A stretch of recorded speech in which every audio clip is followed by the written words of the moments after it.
また本をいっぱい買ってしまいました。5月はあんまり新しい本を買わないようにしていたんですけど、我慢していた反動なのか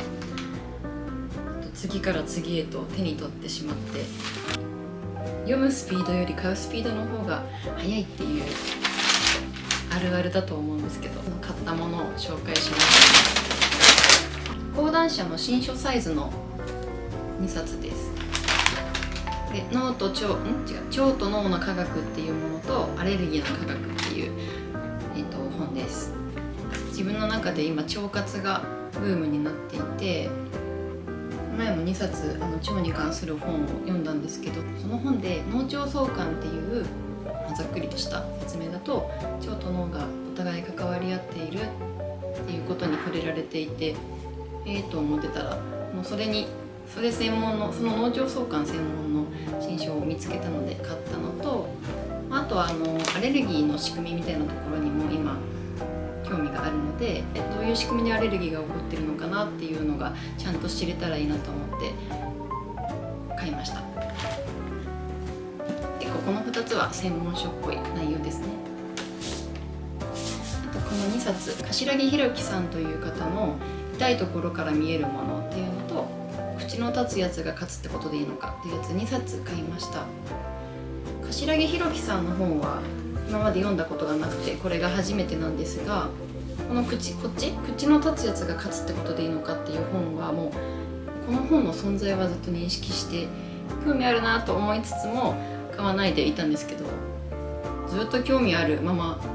過ごしてきたので、さすがに読みたいなと思ってついに購入しました。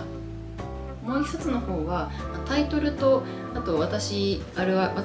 るの帯、推薦帯を書いてる人の名前で興味が惹かれて、これも増田清和さんが書かれていて、テーマも面白そうだったので手に取ったら、著者の方が見たことのある方だったので、あ、この人かと思って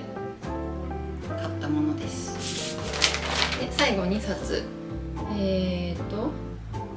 答えを急がない勇気、ネガティブケイパビリティのすすめっていうもの。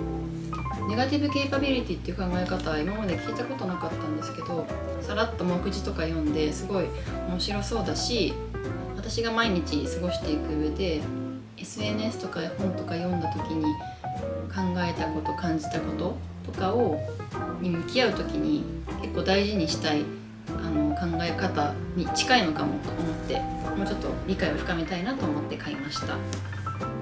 最後こちらです。生き物は遊んで進化するという本です。進化論ってその種が生き残っていく上でそれぞれ置かれた環境に適応していくためにそれぞれの癖を生かして残したりなくしたりとかっていうことをしながら生き残ってきたよっていう考え方だと思うんですが、生きていく上ではあんまり必要そうじゃないのに遊びっていうのを動物たちもしているよっていうようなことを書いてあるような内容かなと思ってます。帯とか目次ちょっと読んだ感じ、そういうような内容が書いてあるのかなと思って、それすごい新視点だなと思って、動物結構好きなので